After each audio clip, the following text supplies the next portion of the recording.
Home YouTube channel subscribe பண்ணிக்கலனா உடனே subscribe பண்ணிக்கங்க. பக்கத்துல இருக்க பெல் பட்டனை கிளிக் பண்ணிக்கங்க. அப்பதான் நாங்க போடுற வீடியோஸ் உங்களுக்கு உடனுக்குடனே அப்டேட் ஆகும்.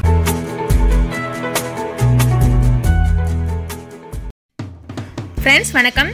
இப்போ நம்ம பார்த்துட்டு இருக்கிறது வந்து கற்றாழை. கற்றாழை வந்து எல்லாத்துக்குமே தெரிஞ்சிருக்கும். அதாவது இங்கிலீஷில் அலோவேரான்னு சொல்லுவாங்க. இதில் நிறைய மருத்துவ குணங்கள் இருக்குது. இப்போ நாங்கள் வந்து இதை வந்து நறுக்கி வந்து மருத்துவ குணங்களுக்கு பயன்படுத்த போகிறோம். அதுக்காகத்தான் நான் வந்து நறுக்கிறத உங்களுக்கு காமிக்கிறேன். கற்றாழை செடி இப்போ மோஸ்ட்லி எங்கேயுமே இருக்கிறது கிடையாது. சில இடங்களில் தான் வீட்டில் வந்து வச்சு வளர்க்குறாங்க. அதே மாதிரி நாங்களும் எங்கள் வீட்டில் கற்றாழை செடி வச்சுருக்கோம். இப்போ அதில் தான் நறுக்கி நாங்கள் வந்து இது ஒரு சுகருக்காக ஒரு ப்ரிப்ரேஷன் ஒன்று செய்ய போகிறோம், ஒரு மருந்து செய்ய போகிறோம். அதுக்காக நாங்கள் வந்து இப்போ கட் பண்ண போகிறோம். இருந்தாலும் அதில் என்னென்ன பலன்கள், என்னென்ன பயன்கள், மருத்துவ குணங்கள்லாம் இருக்குது அப்படிங்கிறது நான் உங்களுக்கு சொல்கிறேன். முதல்ல கற்றாழை வந்து ஒரு இயற்கையான வந்து ஒரு மருத்துவங்க. இதை வந்து நிறைய மருத்துவ குணம் வந்து அடங்கியிருக்கு. இதை வந்து ஃபஸ்ட்டு இது ஒரு மூலிகை. இதை வந்து சருமத்துக்கு மிகச்சிறந்த மாய்ஸ்சரைசர் அப்படின்னு சொல்லுவாங்க. இப்போல்லாம் நம்ம வந்து சருமத்துக்கு எவ்வளவோ க்ரீம்லாம் போடுறோம், அதெல்லாம் தேவையில்லை. இந்த ஜெல்லை வந்து முகத்துக்கு தடவினாலே போதும். முகத்தில் உள்ள அழுக்கெல்லாம் போய் துவாரங்களில் சென்று செழிப்பை நமக்கு கொடுக்கும். அதே சமயம் முகத்தில் பருலாம் இருந்தால் அது ஈஸியாக வந்து அழிக்கக்கூடிய வந்து தன்மை கற்றாழை கிட்ட இருக்குது. அதே சமயம் வந்து உடல் வெப்பம் இருக்குது பார்த்தீங்களா, அதுக்கு வெள்ளப்படுதல் பிரச்சனைக்கு வந்து இதனால் குணமாகுங்க. இதை வந்து கற்றாழை இருக்குது பார்த்தீங்களா, இதை நல்லா கழுவிட்டு மோர் அல்லது கருப்பட்டியுடன் சாப்பிட்டு வர கர்ப்பப்பை வந்து தொடர்பான நோய்கள் வந்து ஈஸியாக குணமாகும். சில பேர் வந்து சருமத்திலையும் தலைக்கும் தேய்ச்சி குளிப்பாங்க. ஆனால் வந்து சைனஸ் பிரச்சனை உள்ளவங்க, ஒற்றை தலைவலி பிரச்சனை உள்ளவங்க வந்து இது தலைக்கு தேய்க்கிறது தவிர்த்துக்கணும். ஏன்னா அது ரொம்ப குளிர்ச்சியான மூலிகை. ஸோ குளிர்ச்சியான மூலிகைங்கிறதுனால தலைக்கு தேய்க்கிறதோ இல்லை வந்து சருமத்தில் வந்து யூஸ் பண்ணி அதாவது தேய்ச்சி ரொம்ப நேரம் வச்சுருக்கிறதோ கொஞ்சம் குறைச்சிக்கணும்.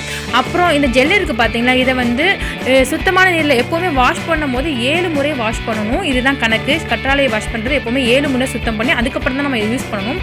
தினமுமே காலையில் வந்து கற்றாழையை வந்து வெறும் வயிற்றில் வந்து சாப்பிட்டு வர உங்கள் இளமை வந்து எப்போவுமே பார்க்க நீங்கள் இளமையாகவும் உங்கள் இளமை ஊஞ்சலாடிக்கொண்டே இருக்கும். அதோட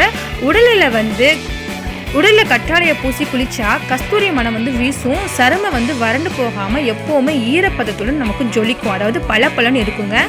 கற்றாழையோட ஜெல் இருக்குது பார்த்தீங்களா, அதை வந்து பசுமோரில் கலந்து குடித்தா உடல் அதாவது முகத்தில் வரும் பருக்கள், உடல் வந்து வரன்னு இருக்கும் பார்த்தீங்களா, அந்த வரட்டுத்தன்மை, அலர்ஜி, அப்புறம் வந்து கருமையான திட்டுக்கள் அதெல்லாம் மறைந்து போயிடும். இதை ஜெல்லை வந்து முகத்தில் தேய்ச்சி கழுவுனா அது வந்து பளிங்கு போல் மின்னும். மடலைக்கீரை அதோட சாறை எடுத்து தேங்காய் எண்ணெய் இருக்குது பார்த்தீங்களா, அதோட கலந்து 40 நாள் வெயிலில் வச்சுருங்க. வெயிலில் வச்சதுக்கப்புறம் 40 நாள் பிறகு நீங்கள் தலைக்கு தேய்ச்சி வந்தீங்க அப்படின்னா தலைமுடி நன்கு செழித்து வளருங்க. மாலையிலும் வெறும் வயிற்றில் இந்த கற்றாழை ஜெல்லை வந்து சாப்பிட்டு வர உடலுக்கு வந்து சத்து வந்து நமக்கு கூடும். உடல் பருகாமலேயே பலகீனம் மறையும், தாது விருத்தி ஏற்படும். பேர் வேணும்னு நினைக்கிறவங்க இந்த கற்றாழையை வந்து சாப்பிட்டு வந்தால் நாளடைவில் நல்ல முன்னேற்றம் பெறலாம். அதாவது இந்த கற்றாழையில் வந்து ஏகப்பட்ட மருத்துவ குணங்கள் இருக்குது. நான் வந்து ஷார்ட்டாக தான் சொல்லியிருக்கேன். ஸோ கற்றாழை வந்து வீட்டில் வளருங்க, கற்றாழை ஜெல்லை யூஸ் பண்ணுங்கள்.